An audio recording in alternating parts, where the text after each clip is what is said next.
यमुना को प्रदूषण मुक्त करने के संकल्प को पूरा करने के लिए दिल्ली सरकार के साथ गृह मंत्रालय भी एक्शन मोड में है, जिसको लेकर सोमवार को दिल्ली में आयोजित एक हाई लेवल मीटिंग में केंद्रीय गृह मंत्री अमित शाह ने साफ कहा कि साफ और स्वच्छ यमुना का संकल्प हर हाल में तय समय सीमा के भीतर पूरा करना होगा। अमित शाह ने कड़े लहजे में कहा कि अब दिल्ली, हरियाणा और उत्तर प्रदेश की सरकारें और संबंधित मंत्रालय टुकड़ों टुकड़ों में नहीं बल्कि टीम भावना के साथ एकीकृत कार्य योजना के तहत काम करें। सफाई को लेकर दिल्ली सरकार से लेकर केंद्र सरकार सभी तरीके से एक्शन मोड में नजर आ रही है। अमित शाह की अध्यक्षता में बैठक हुई और बैठक में अमित शाह ने कहा कि 20 दिन में हमें जो है वो हर कार्य का जो है वो रिपोर्ट चाहिए कि यमुना को लेकर क्या कुछ कार्य हुआ है और इसको लेकर जो है वो बैठकें की गई थी। इस वक्त हम यमुना के किनारे मौजूद है, एक तस्वीर दिखाएंगे कि देखिए यहाँ पर जो है वो काम कैसे चल रहा है। यमुना के उस तरफ देखिए कि एक बांध बनाया गया है और जहां पर हम खड़े हैं यहाँ पर भी देखिए कि मिट्टी की कटाई हुई है और काम जो है वो लगातार अभी भी चालू है।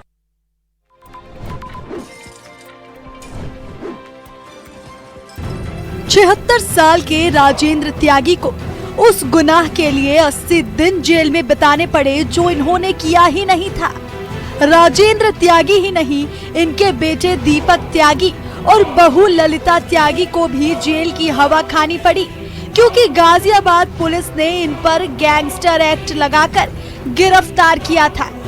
मगर 3 साल बाद इलाहाबाद हाई कोर्ट ने मामले को गलत पाया और गैंगस्टर एक्ट के तहत दर्ज मुकदमे को रद्द करते हुए पुलिस की कार्यशैली पर गंभीर सवाल खड़े किए।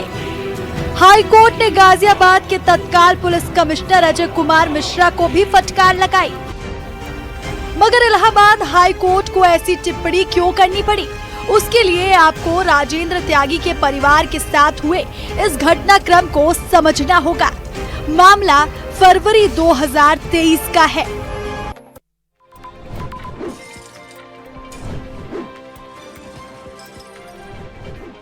छह जून की सुबह करीब 4:30 बजे बेंगलुरु से दिल्ली पहुंचे 19 साल के कृष्ण कुमार हजरत निजामुद्दीन रेलवे स्टेशन से रैपिडो बाइक लेकर भजनपुरा जा रहे थे। वेलकम इलाके में ईदगाह मस्जिद के पास उतरते ही 2 युवकों ने उनसे शराब पीने के लिए पैसे मांगे। विरोध करने पर आरोपी ने पहले 200 रुपए छीने और फिर उनका मोबाइल फोन छीन लिया। तब पीड़ित ने बदमाशों का पीछा किया तो उनके 2 और साथी मौके पर पहुंच गए। चारों आरोपियों ने युवक के साथ मारपीट की और 18,000 रुपए कैश, रियलमी का मोबाइल, सैमसंग का टैबलेट, ट्रॉली बैग, बैकपैक लूटकर स्कूटी से फरार हो गए। घायल युवक की शिकायत पर वेलकम थाने में मामला दर्ज किया गया। वारदात के बाद पुलिस ने इलाके के सीसीटीवी फुटेज, तकनीकी साक्ष्य और मुखबिर तंत्र की मदद से जांच शुरू की। जांच के दौरान पुलिस को अहम सुराग मिलेंगे, जिसके बाद एक एक करके सभी आरोपियों तक पुलिस पहुंच गई। फिलहाल पुलिस पूरे गिरोह के नेटवर्क और अन्य वारदातों में उनकी संलिप्तता की जांच कर रही है।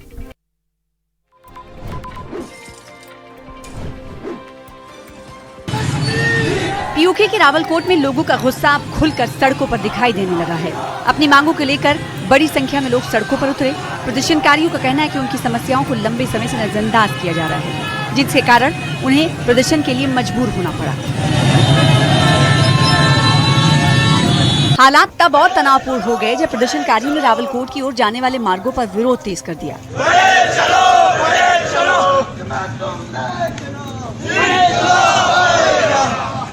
मौके पर पहुंची पुलिस ने प्रदर्शनकारियों पर फायरिंग कर दी। स्थानीय लोगों का कहना है कि वो सिर्फ अपनी आवाज सरकार तक पहुंचाना चाहते हैं। उनका आरोप है कि रोजमर्रा की समस्याओं और बुनियादी सुविधाओं को लेकर कई बार शिकायतें की गईं, लेकिन सुनवाई नहीं हुई। फिलहाल पूरे इलाके में तनाव का माहौल बना हुआ है। सबसे हैरत की बात यह है कि लोगों की समस्याएं सुनने और उनका समाधान निकालने के बजाय उन पर गोलियां चलवा दी गई। ये पहली बार नहीं जब पीओके के लोगों का गुस्सा फूटा है।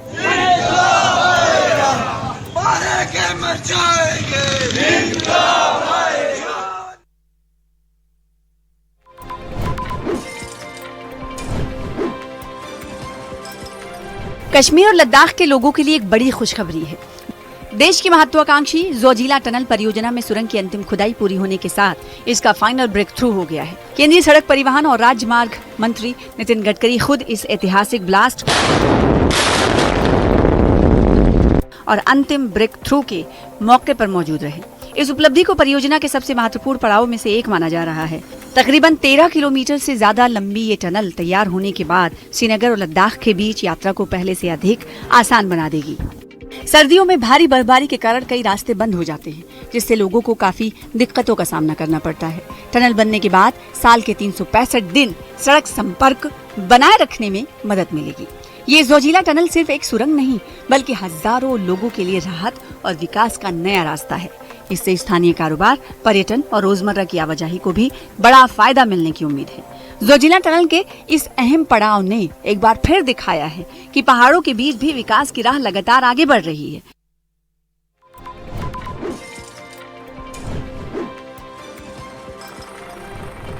दिल्ली में अवैध निर्माण और अतिक्रमण के खिलाफ कार्रवाई लगातार जारी है। राजधानी के कई इलाकों में प्रशासन ने डेमोलिशन ड्राइव चलाकर नियमों के उल्लंघन पर सख्त कार्रवाई की।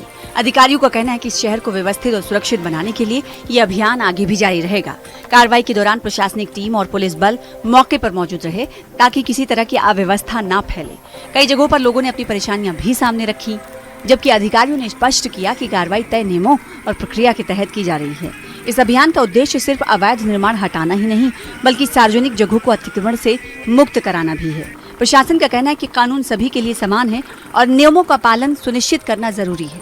फिलहाल दिल्ली सरकार का ये अभियान जारी है और आने वाले दिनों में भी ऐसे निर्माणों के खिलाफ कार्रवाई देखने को मिल सकती है।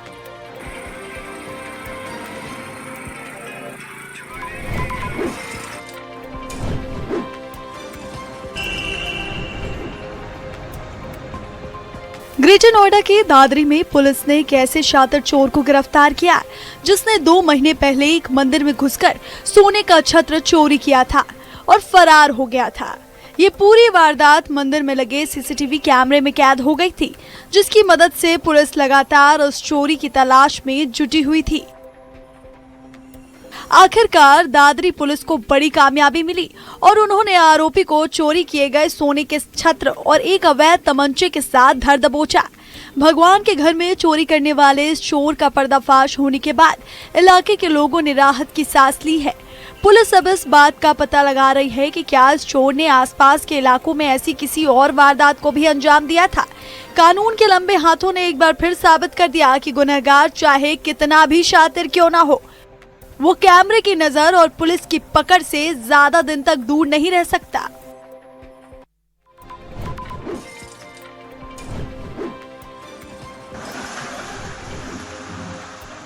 ग्रेटर नोएडा से बेहद हैरान और परेशान करने वाला मामला सामने आया, जहां रात का खाना खाने के बाद एक ही परिवार के 3 लोगों की तबीयत अचानक बिगड़ गई। इस दर्दनाक हादसे में मासूम भाई बहन की अस्पताल में इलाज के दौरान मौत हो गई, जबकि उनकी मां की हालत गंभीर है और वो अस्पताल में जिंदगी की जंग लड़ रही हैं।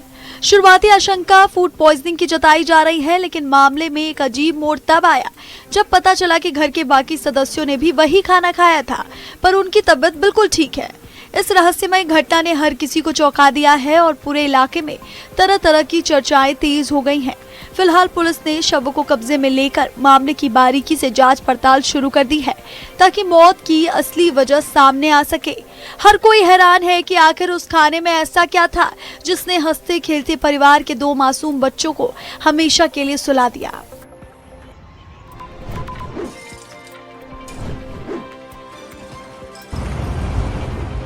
गुरुग्राम के हाई प्रोफाइल साइबर हब इलाके से बेहद चौंकाने वाला मामला सामने आया, जहां करगिल और कश्मीर में देश की सेवा कर चुके एक पूर्व मेजर ने ट्रैफिक पुलिस पर बदसलूकी के गंभीर आरोप लगाए हैं।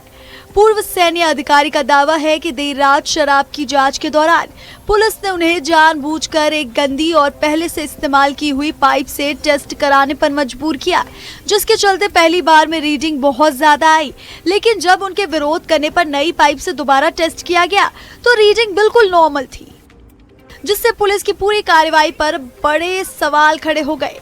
पीड़ित अधिकारी का आरोप है कि इस दौरान इंस्पेक्टर ने न सिर्फ उनसे अभद्रता की और उनका मोबाइल छीना, बल्कि उनकी पत्नी और 2 बेटियों को भी देर रात सड़क पर जमकर परेशान होना पड़ा।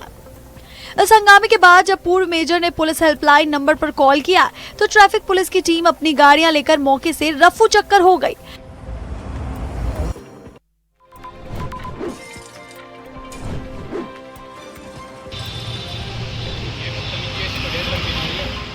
मुजफ्फरनगर में आगामी कावड़ यात्रा से पहले एक बार फिर कावड़ मार्ग पर होटल और ढाबों की पहचान को लेकर विवाद खड़ा हो गया। दिल्ली हरिद्वार नेशनल हाईवे 58 पर सिसोना गांव के पास स्थित एक होटल में अलग अलग नामों से चल रहे नॉनवेज ढाबा और कन्फेक्शनरी को लेकर हिंदू संगठनों के कार्यकर्ताओं ने जमकर हंगामा किया।